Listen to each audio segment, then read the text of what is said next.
कांग्रेस वालों से भी और भारतीय जनता पार्टी वालों से भी, ये सभी लोग मिलकर एकजुट हो जाना, एक दूसरे के खिलाफ लड़ाई झगड़ा नहीं करना, गाली गलौज नहीं करना।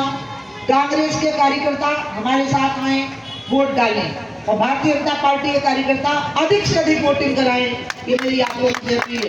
आप सोचिए मैं किस हालत में आई हूँ, मेरी पीछे रीढ़ की हड्डी में इतनी तकलीफ है कि बिजली सी कड़कती है जब मैं खड़ी होती हूँ, जब मैं बैठती हूँ पीछे से पकड़ के मुझे खड़ा किया जाता है। अब लोग मुझे बहुत गुस्सा आती है, लोग कहते बहन तुम्हारी उम्र हो गई।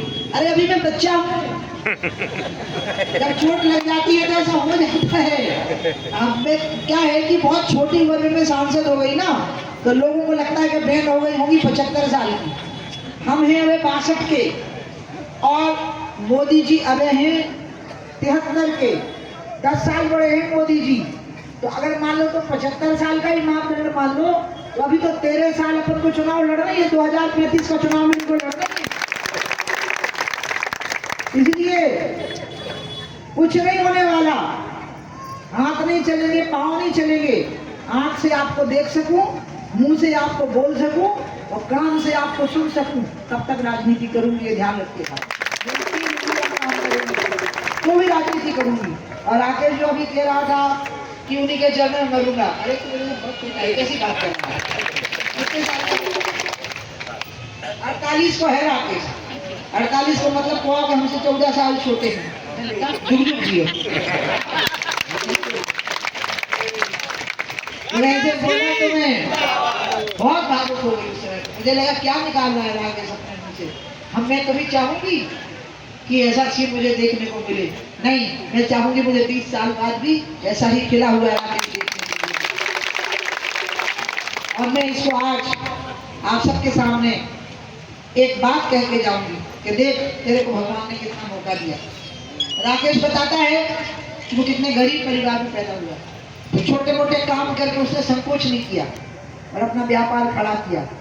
फिर इसकी पत्नी बहुत सुलक्षणी आई और इसकी जिंदगी में इसका भाग्य बदलना शुरू हुआ। तब तक ये किसी पार्टी में नहीं था, जब हमारे साथ जनशक्ति में आया तब तक ये संपन्न हो चुका था। फिर मुझे सारे किस्से सुनाता है, सबसे बड़ा है घर में, इतनी बहनों की शादी करी, 3 बहनें, भाई, पूरे परिवार को अपने सिर पर उठाया। तो मुझे लगा ये बहुत लायक लड़का है, जो अपने परिवार को सिर पर उठा सकता है वो अपनी विधानसभा को भी अपने सिर पर उठाएगा।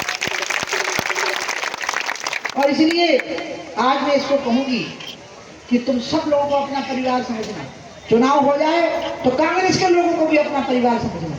उनमें अगर कोई गरीब आदमी है तो तुम उनकी भी चिंता करना, गाय की, गरीब की और नारी की बहुत चिंता करना, उनके लिए जान देने के लिए भी बिल्कुल तैयार रखना। और जब मन के अंदर ये भाव होता है तो मौत से भी बचा लेते हैं। गाय आपको पता होगा मौत से भी बचाती है। माया एक महिला का जो आशीर्वाद होता है वह भी मौत से बचाता है। एक गरीब आदमी के दिल के निकली हुई दुआ होती है वो भी मौत से बचाती है। जो बात दवा से हो न सके वो बात दुआ से होती है, और काबिल गुरु जब मिलता है तब बात खुदा से होती है। इसलिए मेरे साथ मेरी बहुत बहुत दुआ है राकेश, तू अपनी आयु पूरी कर, यशस्वी हो, विजयी हो और खूब तरक्की कर, खूब आगे बढ़ और खूब गरीब लोगों की सेवा कर। जरा मेरे साथ हाथ उठाइए और मेरे नाना मेरे हृदय का भय दूर कर दीजिए।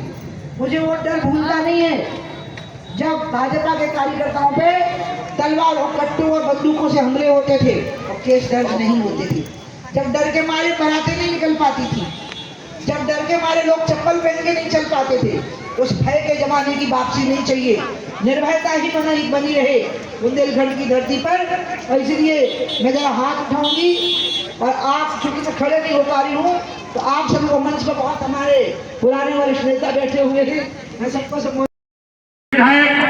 और बहन श्री के छोटे भैया आदरणीय राकेश गिरी गोस्वामी, एक बार ताली बजाएं आप लोग राकेश भैया के सम्मान में आए। और भाई दूज के अवसर पर एक पुष्प गुच्छ बहन के पैर कमलों में बैठे और समस्त विधानसभा